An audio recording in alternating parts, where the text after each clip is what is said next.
مجھے ایک دوست کی بات نہیں بھولتی. ان کے بیٹے نے آ کے کہا مجھ سے, کہنے لگے ابا جی نو آخو بڑا دے لیا رشتے داراں نو تے بڑا ونڈ لیا, وہ کہڑا کو نا نیکی کردے نے, سما سائڈ تے ہو کے غیبتاں کردے نے. آنکھوں نے ان بس کرن. چند باتیں اس نے اس طرح کی بتائیں جو واقعہ شکایت والی تھی. تو میں نے ان بزرگوں سے کہا, میں کہ پاجی منڈا بھی پریشان ہے, گھر دے بھی تو چھڈو.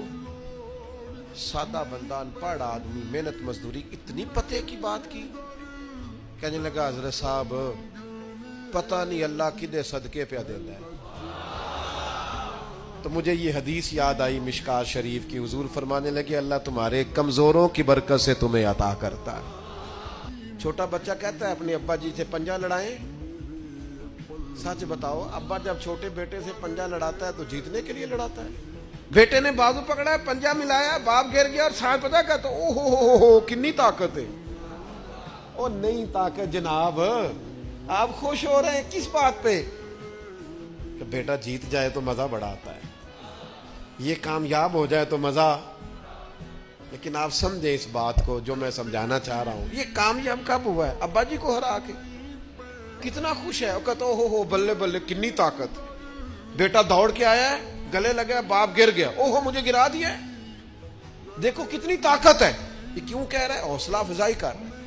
یہ گر گیا ہے اور گر کے راضی ہے, یہ ہار گیا ہے اور ہار کے تاکہ میرا بیٹا جیت جائے.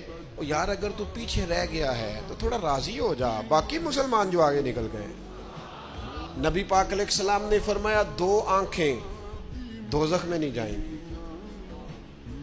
ایک وہ جو اللہ کے خوف سے روئی, اور ایک وہ جس نے اسلامی سرحد پر پہرا دیتے ہوئے جاگ کر رات گزار دی.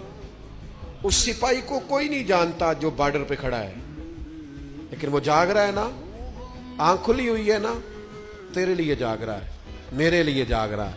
وہ چاروں کونوں پہ بارڈروں پہ جو سپاہی کھڑے ہیں وہ تیرے میرے لیے کھڑے ہیں.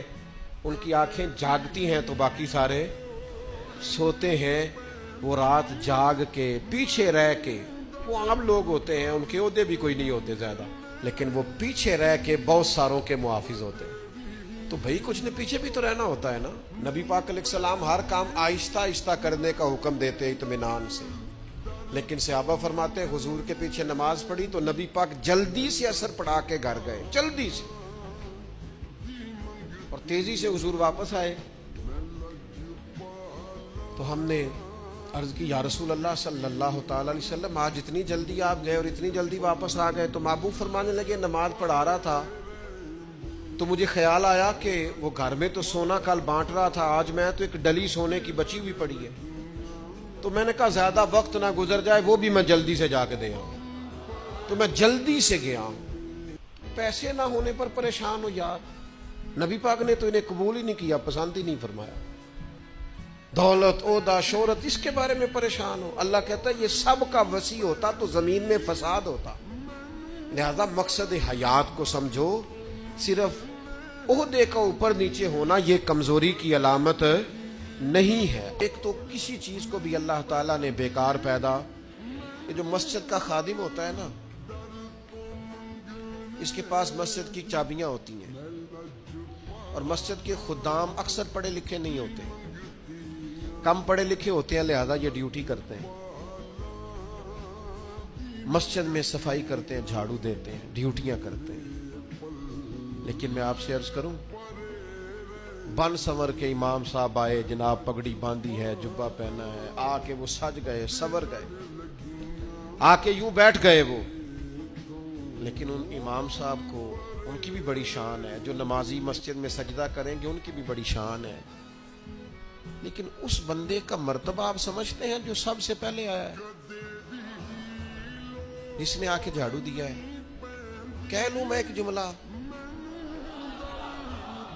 کہہ لوں میں ایک جملہ, ایک بات کہہ لوں وہ والی کہ نبی کریم علیہ الصلوۃ والسلام نے کنجیاں ساری سیدنا بلال کو دے دی تھی, ڈیوٹی حضرت بلال حبشی کو دے دی. میں کہہ لوں یہ اسی رستے پہ ہیں جس رستے پہ سیدنا بلال حبشی تھے. پھر مجھے کہہ لینے دو یہ لفظ, مفتی بن کر, پیر بن کر, مولوی بن کر, مقرر بن کر, صدر بن کر, فلاں بن کے بیٹھے رہو, تمہیں مبارک ہو, تمہاری بڑی شان ہے. پر یہ عظمت صرف سیدنا بلال کی ہے کہ نبی کریم نے فرمایا بلال میں نے معراج کی رات جنت میں بھی تیرے چلنے کی آواز سنی۔ ایک نوجوانوں سے بالخصوص کہوں گا یہ کوئی مقصد نہیں ہے لوگ راضی کرنا، سٹیٹس لگانا، ویوز چیک کرنا، لائکس، کوئی مقصد نہیں، یہ بالکل بیکار کام ہے۔ آپ باصلاحیت ہیں۔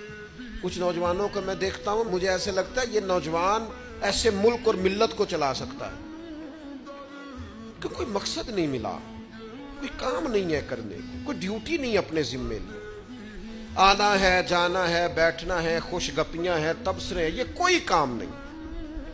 آپ کا کوئی مقصد حیات ہو، آپ کوئی ڈیوٹی کریں، کوئی کام کریں، کوئی خدمت ہو۔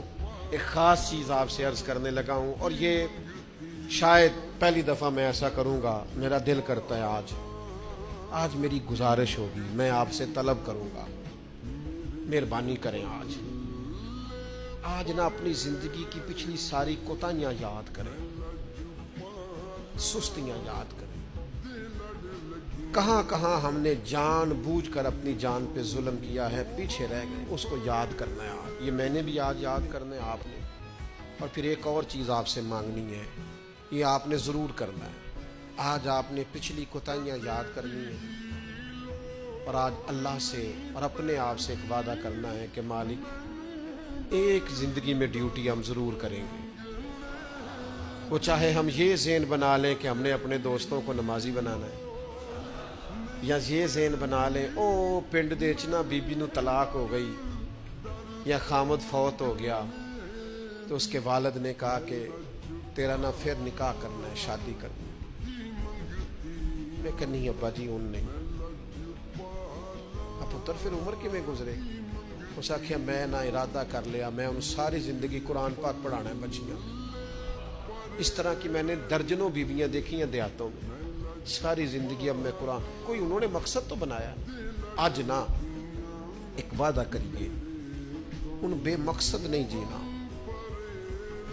کوئی مقصد بنانا ہے، کوئی پروگرام، کوئی تھبکی۔ ہمارے ایک بزرگ تھے، وہ فرمایا کرتے تھے میں نے زندگی میں مقصد بنایا، میں نے مایوس لوگوں کے حوصلے بڑھانے، دکھیوں کو کہنا ہے کچھ بھی نہیں ہونے لگا، کرم ہو جائے گا۔ کچھ ارادے نہ کر لیں، کچھ پروگرام نہ بنا لیں، کچھ خیال نہ کر لیں، آج سے کوئی مقصد حیات بنائیں، اس پہ ڈٹ جائیں۔ اور مقصد کون سے بنانے ہیں؟ جن کا قرآن پاک ٹھیک نہیں آج نیت کریں انشاءاللہ ٹھیک کرنا، جن کو آتا ہے آگے پڑھانا ہے انشاءاللہ۔ جن لوگوں کو اللہ تبارک و تعالیٰ نے رزق دیا ہے وہ غریبوں کی مدد کریں گے انشاءاللہ۔ جو محنت نہیں کرتے، والدین پریشان ہیں، وہ آج ارادہ کریں مالک ہم ارادہ کرتے ہیں تو مدد کر، ہم محنت کریں گے انشاءاللہ۔ جن کے رزق میں کہیں کوئی ملاوٹ ہے، وہ سمجھتے ہیں کہ یار یہ میں پوری دیانتداری سے نہیں لے رہا، وہ آج ارادہ کریں کہ اللہ میں ملاوٹ دور کروں گا، وہ ہم سے نہیں اپنے آپ سے، اللہ سے، اور میں بالکل جائز لیا کروں گا۔ آج سے پکے ارادے، پکی نیتیں اور مضبوط پروگرام۔ جنہوں نے جان بوجھ کے نمازیں عبادتیں ترک کی ہیں وہ آج ارادے کریں کہ بس بھائی آج کے بعد انشاءاللہ۔ آپ ارادہ تو کریں، آپ پروگرام تو بنائیں، وہ تو کریم ہی بڑا ہے۔ صحیح مسلم میں حدیث ہے، حضور فرماتے ہیں جو بندہ اللہ کی طرف ایک بالشت آتا ہے نہ ایک گٹ، اللہ اس کی طرف پورا ہاتھ آتا ہے۔ اور فرمایا جو مالک کی طرف چل کے جاتا ہے اللہ کی رحمت اس کی طرف دوڑ کے جاتی ہے۔ آپ ارادہ تو کریں، دیکھیں تو صحیح، میری طلب بھی تو تیرے کرم کا صدقہ ہے۔ یہ پاؤں اٹھتے نہیں بلکہ یہ اٹھائے۔